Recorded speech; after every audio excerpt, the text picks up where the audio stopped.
माननीय अधिष्ठाता महोदय, आपको संज्ञान में लाना चाहता हूं, जो नदी नालों का क्षेत्र है, तमाम पहाड़ी नाले हैं जो सिल्ट से पटे हुए हैं। उन पहाड़ी नालों के लिए जब हम जिला मुख्यालय पर लिखा पढ़ी करते हैं तो ये कहा जाता है कि बाढ़खंड के माध्यम से नदी के किनारे बांध बनाया जा सकता है। जो पहाड़ी नाले हैं उनको हम नहीं कुछ उसमें कार्य कर सकते हैं और वो पहाड़ी नाले गांव की तरफ मुड़ रहे हैं। हम चाहते हैं उस नियम को बदला जाए जल संसाधन मंत्री के माध्यम से कि जो पहाड़ी नाले सिल्ट के माध्यम से पट रहे हैं और उनका रास्ता मुड़ रहा है और सड़क और स्कूल को भी काटा जा रहा है। ये बहुत गंभीर समस्या है, इस पे विचार किया जाए। हमारे खेल मंत्री जी भी बैठे हुए हैं। इस अमृत काल में गैसड़ी से जरवा तक रेल लाइन अंग्रेजों ने बिछाया था, लेकिन डबल इंजन की सरकार ने उस रेल लाइन को खत्म कर दिया। जो जरवा स्टेशन है वहाँ जमीन बहुत इफरात पड़ी हुई है। हम चाहेंगे कि वहाँ जो जनजातीय क्षेत्र है वहाँ पर एक खेल मैदान बनाया जाए, स्टेडियम बनाया जाए, जिससे वहाँ के युवा लोगों को भागीदारी मिल सके। कल माननीय नेता सदन ने जिस तरह उर्दू और हिंदी की भाषा के बारे में, उर्दू के बारे में बताया, मैं आपको संज्ञान में देना चाहता हूं। मेरे नेता मुलायम सिंह यादव जी ने यह कहा था, हिंदी और उर्दू इस देश की दो सगी बहनें हैं। हिंदी बड़ी बहन है और उर्दू छोटी बहन है। उर्दू हमारे ही देश की मातृभाषा है। उर्दू स्वयं एक अपनी पहचान है। उर्दू हमसे ज्यादा हिंदुस्तानी लगती है, इसमें कोई दो राय नहीं है। अगर उर्दू जात धर्म से जोड़ा जाता तो तमिलनाडु के लोग उर्दू बोलते, ना कि तमिल बोलते। हम आपका ध्यान संज्ञान लाना चाहते हैं। पचपेड़वा से चंदनपुर होते हुए उतरौला संपर्क मार्ग है जो अयोध्या धाम को जोड़ता है, वो काफी जर्जर अवस्था में है। हम चाहेंगे उस सड़क का निर्माण कराया जाए जिससे वहां के लोगों को आने जाने की सुविधा प्राप्त हो। हमारे पचपेड़वा जो ब्लॉक है, जो कन्या सामुदायिक स्वास्थ्य केंद्र है, वो काफी जर्जर हो चुका है। बरसात के मौसम में वहां उसके अंदर पानी भर जाता है। बिल्डिंग पुरानी होने के नाते भवन बहुत जर्जर हैं। उसके वार्ड और जो प्रसव कक्ष है वो उसको पुनः निर्माण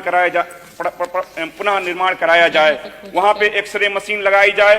थारू जनजात में थारू विकास परियोजना के माध्यम से एक अस्पताल चल रहा है, वहां प्रसव भी होता है, लेकिन वहां हम चाहते हैं LT और प्लस कन में वहां पे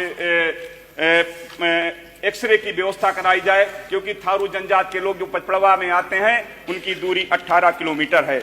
हम ये मांग करते हैं उस क्षेत्र में पचपेड़वा जो सामुदायिक स्वास्थ्य केंद्र है वहां से अलग अंडरग्राउंड लाइन बिछाई जाए और साथ ही साथ एक ट्रांसफार्मर की व्यवस्था की जाए। हमारे क्षेत्र में आपसे विश्वास दिलाना चाहते हैं कि हमारी सरकार में जब माननीय राष्ट्रीय अध्यक्ष अखिलेश यादव जी थे तो एक पॉलिटेक्निक बना था। वो बिल्डिंग आज भी बनकर के खड़ी हुई है। मेरा जिला आकांक्षी जिले में आता है और शिक्षा में बहुत पिछड़ा हुआ है। बलरामपुर डिस्ट्रिक्ट से दो भारत रत्न हुए हैं, इसलिए शिक्षा की दृष्टि से उसको आप ऊपर उठाइए। जो पॉलिटेक्निक विद्यालय है जो वहां बन करके खड़ा हुआ है समाजवादी पार्टी सरकार में, हम चाहेंगे कि वहां पे शैक्षणिक कार्य शुरू किया जाए, वहां पे अध्यापक और जो शिक्षक से संबंध है उनकी नियुक्ति की जाए। आपसे यही अनुरोध है कि वर्तमान सरकार जो कह रही है कि कन्या स्कूल लड़कियों की शिक्षा हम बढ़ाने का प्रयास करेंगे। जब 1987 में माननीय मुलायम सिंह यादव मुख्यमंत्री बने थे, उन्होंने कन्या इंटर कॉलेज खोलने के लिए निजी क्षेत्रों में कहा था आप जमीन दीजिए, हम 20 लाख रुपया देंगे। उसका बढ़ावा दिया गया था। उस योजना को हम चाहेंगे माननीय मुख्यमंत्री जी से, यहाँ के जो जिम्मेदार साथी हैं, कि उस योजना को पुनः लागू किया जाए ताकि कन्या इंटर कॉलेज खुले और लोगों को शिक्षा में आगे बढ़े और लड़कियां इस दिशा में आगे बढ़ें। और शिक्षा, बाबा साहब भीमराव अंबेडकर ने कहा था, शिक्षा उससे नींद का दूध है जो उसे पिएगा दहाड़ेगा। मैं शिक्षा मित्र और मदरसा शिक्षकों के बारे में कहना चाहता हूं। शिक्षा मित्र आप ही सरकार की देन है और मदरसा में जो साइंस टीचर जिसकी नियुक्ति हुई थी आप ही की सरकार में हुई थी। आज मदरसा के जो शिक्षक हैं वो बिना वेतन के ही शिक्षण कार्य से जुड़े हुए हैं। हम चाहेंगे कि भारत सरकार और उत्तर प्रदेश सरकार डबल इंजन की सरकार कहती है, हम चाहेंगे कि उनको वेतन जो उनका रुका हुआ है उसको दिया जाए, जिससे नौजवानों उनके शिक्षकों का जब पेट भरा रहेगा तभी वो शिक्षण कार्य में भाग लेंगे।